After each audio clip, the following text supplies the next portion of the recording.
He is a 3-division world champion. He won titles at lightweight, junior welterweight, and welterweight. But he didn't just collect belts. He cleaned out divisions. They all expect him to be his. Up the gears. Nice. What a right hand! Spence. Oh, there's a good left hand, but he's got down. And he's going looking for him right now. This could be it. He looks about to go, and the referee stops it. So today, we're going to look at some of the moments that explain why Terence Crawford has been elite for over a decade. At 140 pounds, Crawford became the first undisputed champion of the 4-belt era in that division. Every belt, every champion, no controversy. That alone puts him in rare company. But what made it more impressive was how he did it. Crawford's run at junior welterweight wasn't built on one signature fight. It was built on consistency. He stopped Thomas Dulorme. Going to the head and the body. It's pretty clear through those first 5 rounds, Crawford studied up and now knows every single thing he has to do, and he did it. That is a sensational 6th-round knockout. Outclassed Victor Postal.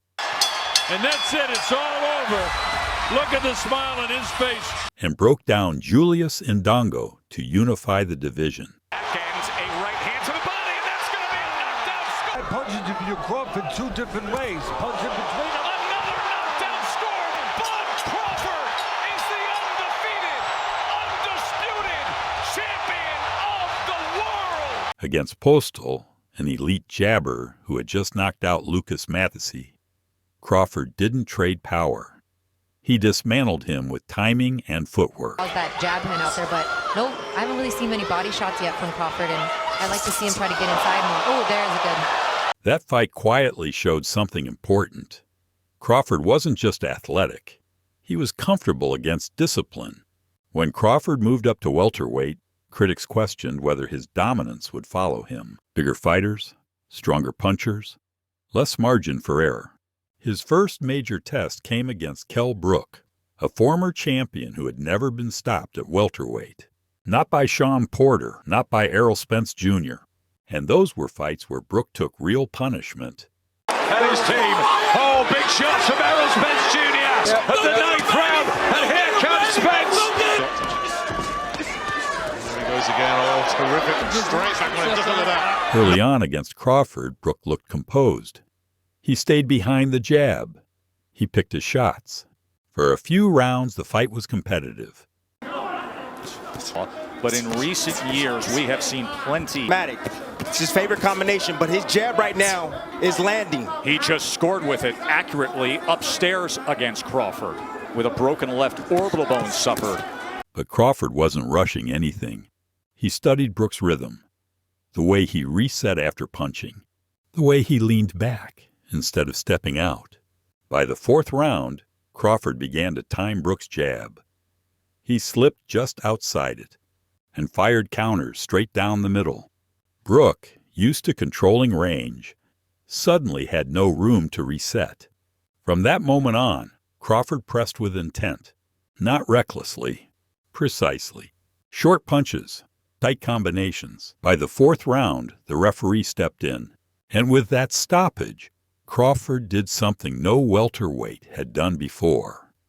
He stopped Kell Brook at 147 pounds.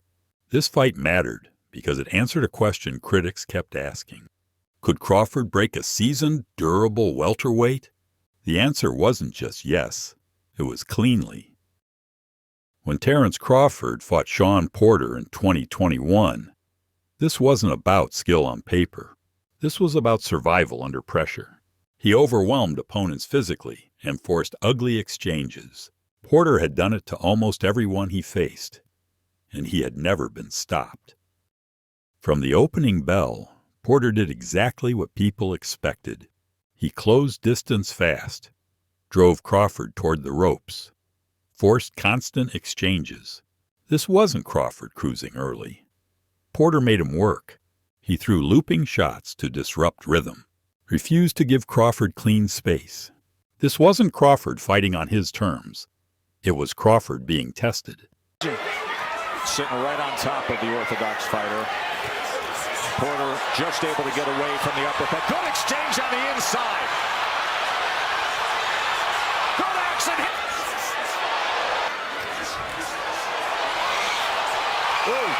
But around the middle rounds, something subtle changed. Crawford stopped giving ground. He stopped retreating. He shortened his punches. And then get into a rhythm to gain confidence.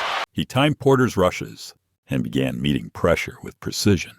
Porter was still aggressive, but now he was paying for every entry.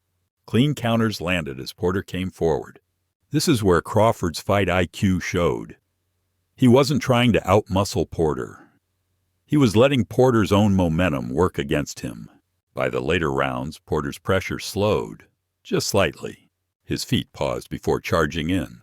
His entries became more predictable. Crawford noticed immediately. In the 10th round, Crawford dropped Porter. Porter got up. Moments later, Crawford dropped him again. Overhand right, and another combination! Beautiful work by Crawford! 2 knockdowns. Clean. Decisive. At that moment, the fight changed from competitive to irreversible. After Crawford established his dominance, Porter's corner made a decision that surprised many fans. They stopped the fight, not because Porter quit, but because they knew what was coming next. Crawford had solved the problem. Crawford didn't overwhelm Porter early. He outlasted, outthought, and outtimed him, leaving him with no margin for error. And with that stoppage, Crawford became the first fighter to stop Shawn Porter. People said Crawford hadn't faced enough pressure, that he hadn't been tested physically. Shawn Porter was the test, and Crawford passed it with patience, timing, and discipline. Crawford's next major test came in 2023 when he fought Errol Spence Jr. This would be a highly competitive fight between 2 undefeated champions. This wasn't about potential anymore. It was about clarity. The expectation before the fight was balance. Spence was seen as the pressure fighter, the volume puncher, the man who would break Crawford down over time. Crawford was seen as the technician, the counterpuncher, the one who would need to be perfect to win. Most people expected a close fight, a chess match. What happened instead shocked almost everyone. From the opening rounds, Crawford established something crucial: distance. He matched Spence's pace and met him in the center of the ring. Early on, Crawford began timing Spence's jab, not slipping wildly, just enough to take away Spence's rhythm. That detail mattered. Spence is at his best when his jab sets everything up. When that jab stalled, his offense stalled with it. The first knockdown changed the fight immediately. Crawford caught Spence clean while Spence was stepping in. Not off balance, just exposed. From that moment on, the dynamic shifted. Spence had to be more cautious, and Crawford became more assertive. He's got the confidence now in his work. He doesn't waste much, and you could hardly hear the bell go. As the rounds went on, Crawford didn't let Spence recover mentally. Spence tried to pressure. Crawford punished the entries. He beat him to the punch. What stood out was Crawford's composure. He never overcommitted. He never chased the knockout. Instead, he let the fight come to him and took pieces of Spence away round by round. Clearly that in here, Errol Spence. Oh, there's a good left hand, but he's got down from the counter. The later knockdowns removed any remaining doubt.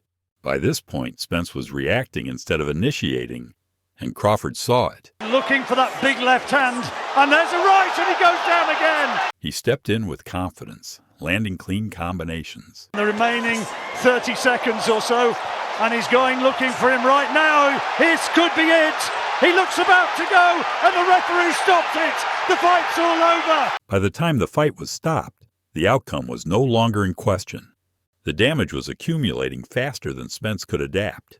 The referee stepped in, not because Spence lacked heart, but because Crawford had solved him completely. This fight mattered because it erased doubt. Crawford didn't win a decision. He didn't squeak by.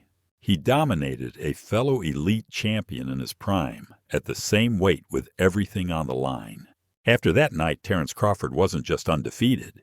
He was a 2-division undisputed champion, something almost no one in boxing history has accomplished. Is Terence Crawford the greatest boxer of all time? Let me know in the comments. And if you enjoyed today's video, demolish that like button with a devastating uppercut.